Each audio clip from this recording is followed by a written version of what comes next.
కళ్ళు అంటూ ఏమండి ఎండాకాలం వచ్చేసింది, చేయాల్సిన పనులు చాలా దండిగా ఉన్నాయి. మన ఇద్దరం దండాలు మార్చుకున్నప్పుడే అనుకున్నాను పనులన్నీ దండిగా ఉంటాయి. తెల్లారిందా?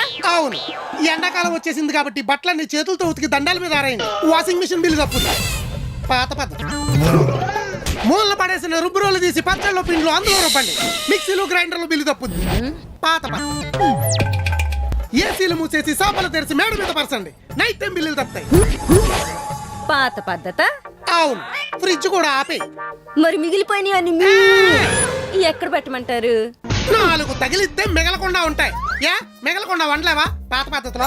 మరి బయట నుంచి రాగానే డీప్ ఫ్రిడ్జ్ లోంచి ఒక బాటిల్ తీసి గొంతులోకి దిమ్మరించుకుంటారే కూలింగ్ వాటర్, అవి ఎక్కడి నుంచి వస్తాయి?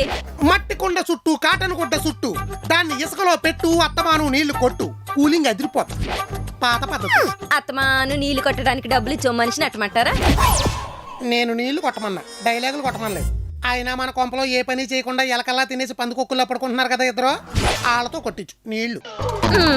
ఆ దిక్కుమల టీవీ కూడా పార్సల్ చేసి పైనడే. సాయంత్రం అట్లా సీరియల్ కాల్ తప్పుంది పడేసి పక్కింటి మమ్మతో అరుగు మీద కూర్చుని ముచ్చట్లు పెట్టు. కాలనీలో ఉన్న న్యూస్ అంతా దాని డేటాబేస్ లో ఉంటుంది. కూడా పోద్ది పాత పద్ధతిలో. మీరు చెప్పినవన్నీ ప్రతి ఒక్కటి తూచా తప్పకుండా అక్షరాలు అలాగే అసలు జరగదు. నాకు తెలుసు, పద్ధతులు పాటిస్తే పెళ్ళాలు ఎందుకు అవుతారు? పెళ్ళాల పద్ధతులు పాటిస్తే మొగుళ్ళు హద్దులు దాటుతారు.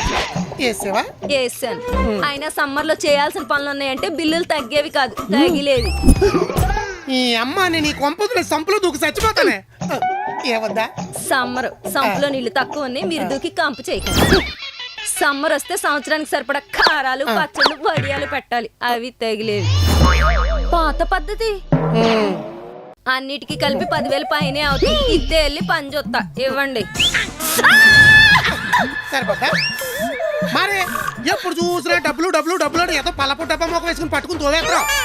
ముందు మీ కళ్ళు పీకేయాలి, అప్పుడు నేను కళ్ళు పీకేస్తా.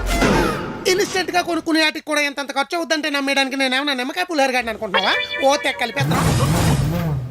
నాకు తెలిసే సమ్మర్ వస్తే పచ్చళ్ళు, ఒడియాలు, మిరియాలని వేలకు వేలు దొబ్బేసి అందులో కమిషన్లు కొట్టేస్తారు మీ పిల్లలు.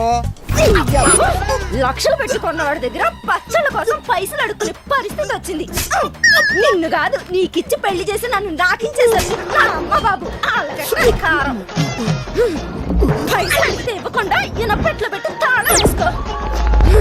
చీకేసిన తాటుకట్టంక తలకాయ నువ్వును. చిన్నమ్మాయి గారు, పెళ్ళవ్వకపోతే సచ్చాక పిశాచులే సింగిల్ గా చెట్లకు వెళ్ళాడతారంట, నిజమేనా? మా బామ్మ చెప్పింది. అప్పుడు చెట్లకి పళ్ళు కాకుండా సింగిల్ కాలు వెళ్ళాడాలి. నమ్మకరా, నాశనం అయిపోతావు. పెళ్ళైతే ప్రశాంతంగా పెళ్ళం చేతి వంట తినొచ్చు. అరే దీపం, ప్రశాంతంగా ఉన్నప్పుడు పెళ్ళి అవ్వట్లేదని ఏడుస్తారు, పెళ్ళి అయ్యాక ప్రశాంతత లేదని ఏడుస్తారు. ఎలారా బతుకుతారు?